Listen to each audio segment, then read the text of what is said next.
윤석열 대통령이 도어스태핑 출근길 회견을 잠정 중단한 지 하루 만에 재개했습니다. 대통령을 기다리고 있던 기자들의 질문을 하자 자연스럽게 질의응답이 이루어졌는데요.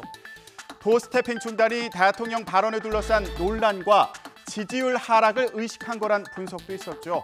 대통령실은 이런 억측을 일축하고 소통 의지를 강조한 거라고 설명했습니다. 이전보다는 먼 거리에서 이루어지긴 했지만 앞으로도 이런 방식으로 질의응답이 계속 진행될 걸로 보이네요. 박소정 기자가 어제 상황을 전해드립니다. 윤석열 대통령의 출근길 모습을 보기 위해 복도에서 대기하던 기자들 수십 명이 손을 흔들며 요청하자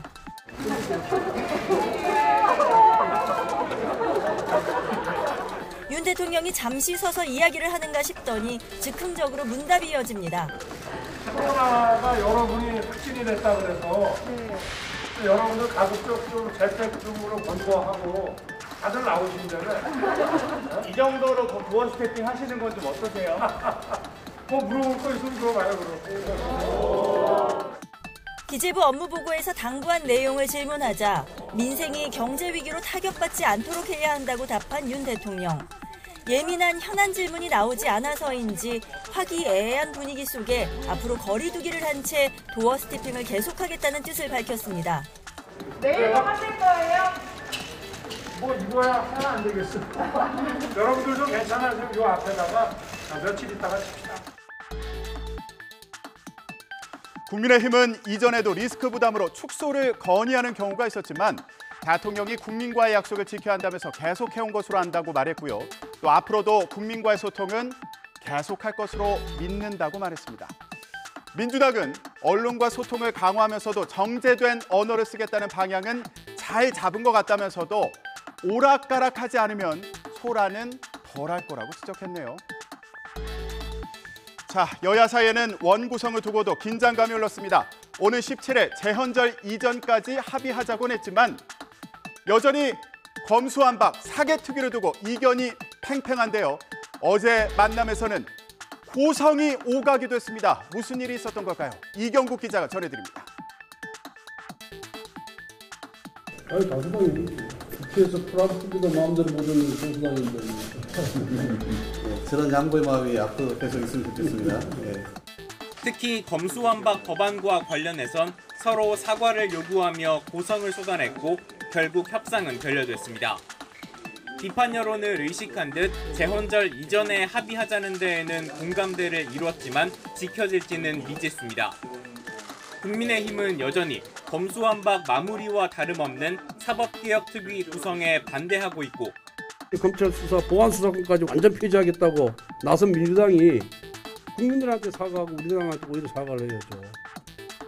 이런 적반하장이 어디 있습니까? 그래서 제가 소리를 질렀습니다. 민주당은 국정 독주, 인사 독주를 막기 위한 특위를 꾸리겠다며 압박 수위를 높이고 있습니다. 적법한 절차에 따라 인사청문회를 실시하라는 야당의 합당한 요구도 철저히 묵살했습니다. 민심도 무시하고 협치도 아랑곳 없이 국정 독주를 계속하겠다는 것에 다름 아닙니다. 네, 이런 여야의 검수완박을 둘러싼 공박은 헌법재판소에서도 이어졌습니다. 청구인인 국민의힘 측은 민영배 의원의 위장 탈당으로 절차상 심각한 위법이 발생했다고 주장했고 피청구인 민주당 측은 법에 따른 모든 절차를 밟았다면서 맞섰습니다. 어제 헌법재판소 상황을 우철희 기자가 전해드립니다.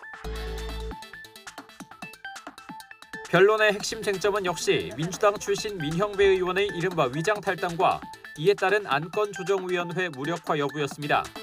청구인인 국민의힘은 다수당의 횡포를 막기 위해 도입된 안건조정위에 민형배 의원이 투입되면서 민주당 편을 들어 불과 17분 만에 법안이 통과됐다면서 헌법상 국회의원의 고유 권한인 법률안 심의 표결권이 침해됐다고 주장했습니다. 저는 헌정사상 이렇게 입법 절차가 진행된 사례가 없었다고 생각이 됩니다. 헌법과 국회법이 상정했던 입법 절차, 입법 과정의 통상적인 궤도를 한참 벗어난 반면 국회 법제사법위원장을 맡았던 민주당 측은 탈당한 민 의원의 정치적 결단이고 법안도 소위원회에서 여러 차례 논의를 거쳤다면서 헌법과 법률상 전혀 문제가 없다고 반박했습니다. 청구인들은 법안심사 일소위의 5차례 회의에 참석을 했고요. 검진한 심의에 실질적으로 참여를 했습니다. 다만 이제 표결 시에는 퇴장하거나 또는 스스로 표결에 불참하거나 포기했습니다. 재판관들도 쟁점을 집중적으로 파고들었습니다. 언론에서 말하는 편법 탈당이라든가 또 안건조정위원회 활동 조정 절차를 무시하고 해서 국회 선진화법 취지도 몰각하고 해서 이렇게 시급하게 법 개정을 추진할 특별한 이유가 있었는지. 문제는 오히려 그 안건조정위원장이 그와 같은 의도로 탈당한 의원을 조정위원으로 지정한 것, 거기에 절차적인 하자가 있을 수 있는 건 아닙니까? 이런 가운데 문재인 정부 당시 북송한 탈북어민 2명의 모습이 담긴 사진이 공개됐습니다. 국민의힘 전주회 의원실이 통일부에서 제공받은 사진인데요. 탈북어민 2명이 판문점에 도착했을 때부터 북으로 송환될 때까지의 모습이 담겨 있습니다. 군사 분계선을 넘지 않으려다가 쓰러지는 어민의 모습도 볼 수 있는데요. 문재인 정부가 북한 눈치를 보느라 조사도 제대로 하지 않고 이들을 북한으로 넘겼다고 의심하는 국민의힘과 정치적 의도로 과거 사건을 이용한다는 민주당 사이의 공방이 더 거세질 것으로 보입니다.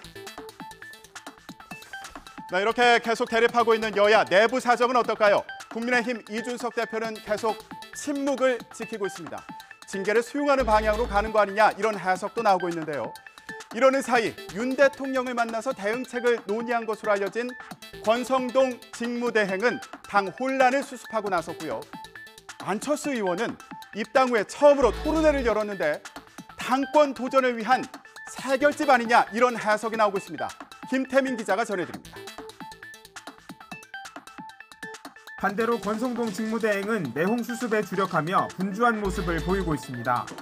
의원총회에서 이른바 원톱 체제를 승인받기 전 윤석열 대통령을 직접 만나 대응책을 논의한 사실이 뒤늦게 알려지기도 했습니다. 이후엔 이 대표가 띄운 당 혁신위원회에 직접 참석해 힘을 실으며 사실상 이 대표 측 달래기에 나섰다는 관측도 나왔습니다. 혁신위원회는 당의 공식 기구인 최고위원회의 의결을 거친 공식 기구입니다. 그렇기 때문에 당내 상황에 위축될 그런 이유가 전혀 없다 이렇게 생각하고 있습니다. 유력 당권 후보로 거론되는 안철수 의원은 입당 후 처음으로 당내 행사를 주최했는데 여기에 여당 의원 40여 명이 참석하며 눈길을 끌었습니다.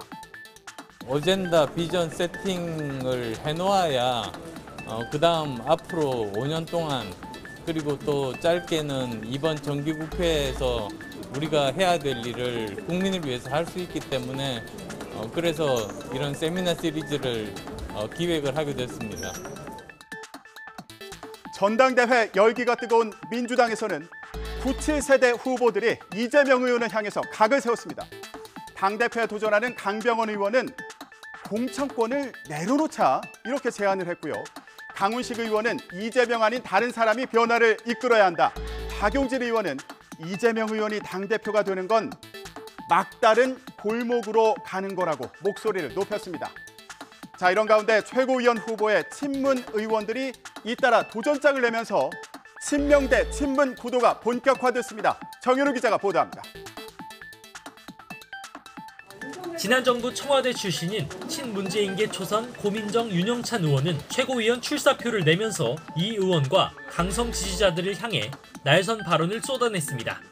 민주당은 누군가의 당이 아니라 우리의 당이며 민주당은 나만이 고칠 수 있다는 독선적 사고로는 공감을 얻을 수 없을 뿐만 아니라 다른 당원을 향해 멸칭을 부르며 조롱하는 이는 민주당원이 아닙니다. 그런 망동은 민주당을 수렁으로 몰고 가는 해당 행위이고 친이재명계에서도 이재명 의원 최측근인 7인회의 김병욱 의원, 대선 경선부터 도운 박찬대, 김병기 의원 등의 출마가 거론되면서 선언만 남겨둔 이 의원의 전당대회 등판 분위기를 띄우고 있습니다.